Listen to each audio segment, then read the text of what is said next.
Hey guys, welcome back sa channel.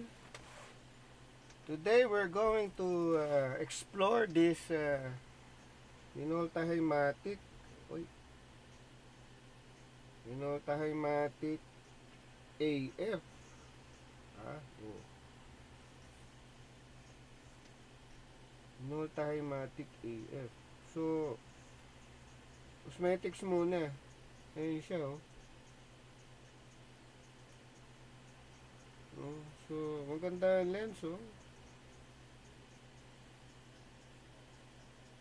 Usual aspects. Probably may fungus to sa loob eh. Sa back element. Sa harap kasi wala akong makita oh. Diba? Yun lang maganda eh. Halos wala akong makita. Ano. Ang issue nito, viewfinder. Ayan. Medyo may haze na. No? Yun lang. Yung flash nito gumagana. No? Gumagana yung flash niya. Diba? So yun. Ayan siya oh. Yung mga signs, mga wear and tear na yan.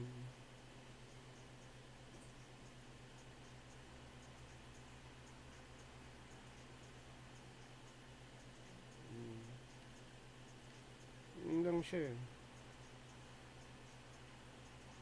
Yun lang siya. Maraming yatang strap to. Ayan, medyo hazy na eh.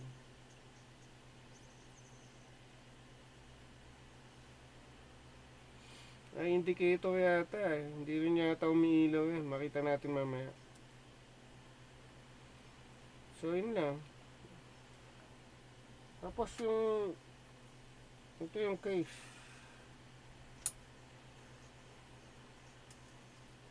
Singit ko na lang din.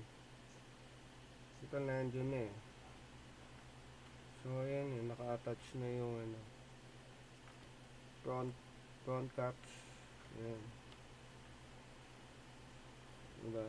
Yan siya eh. Tapos nakaganon. Ayan, ganun.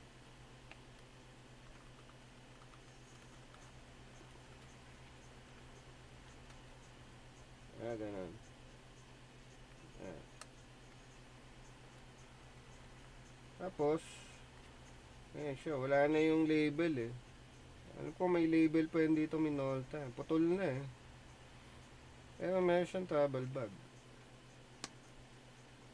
Ayan lang yung travel bag niya. Diba? So, yun lang siya. Yan. What else?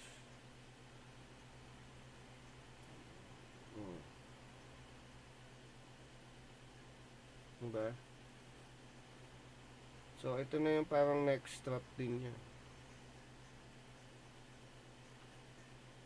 So, ganun lang. Ngayon, hopefully mag-on pa to. Kasi na-stuck na eh.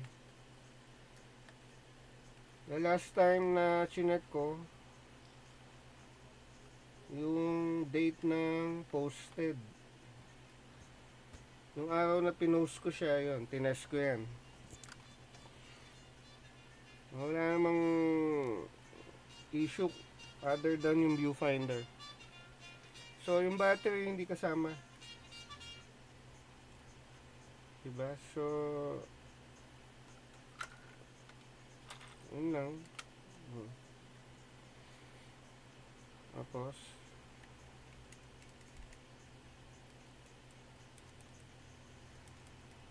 yung set timer, hindi ko na yan itetest kasi medyo delikado. Oh, ayun. Pa-flash naman siya.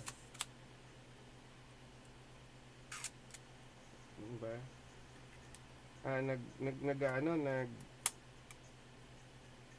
Nag-advance.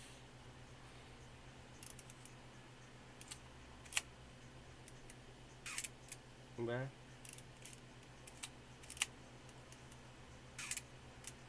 So yun lang yun. Yun lang siya. Yung quality ng loob. Of course, ang issue is light seals. Hindi naman naalis yan. No? What else? Flash.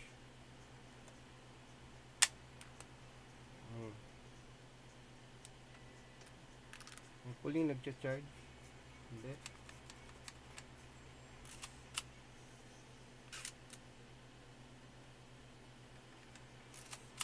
Ano ka issue nito? Flash.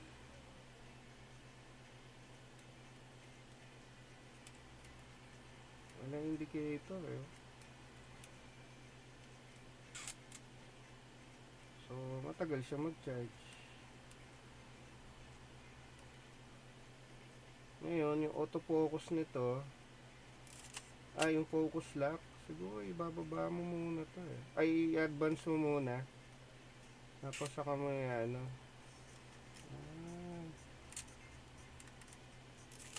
Ano yun?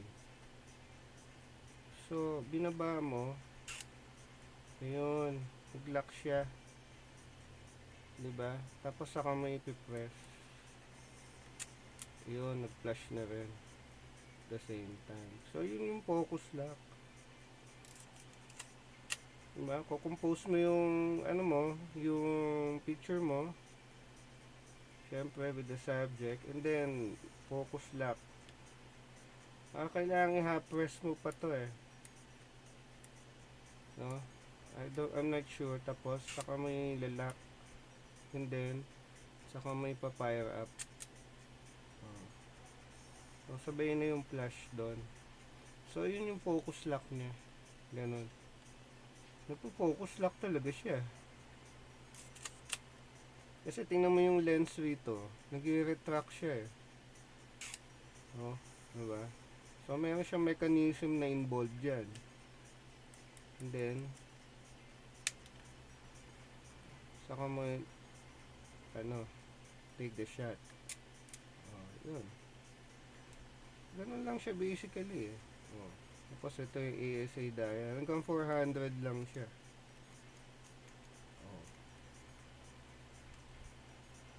So yun.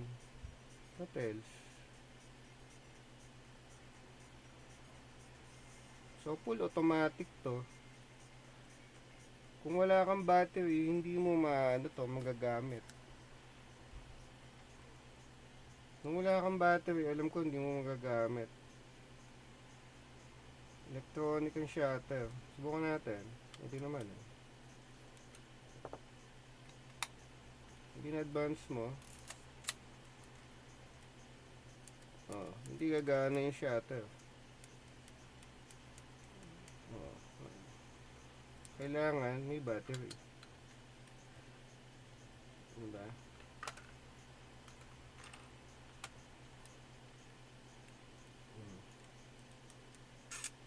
Saka mo may pe-press yung shutter. So, ganun lang.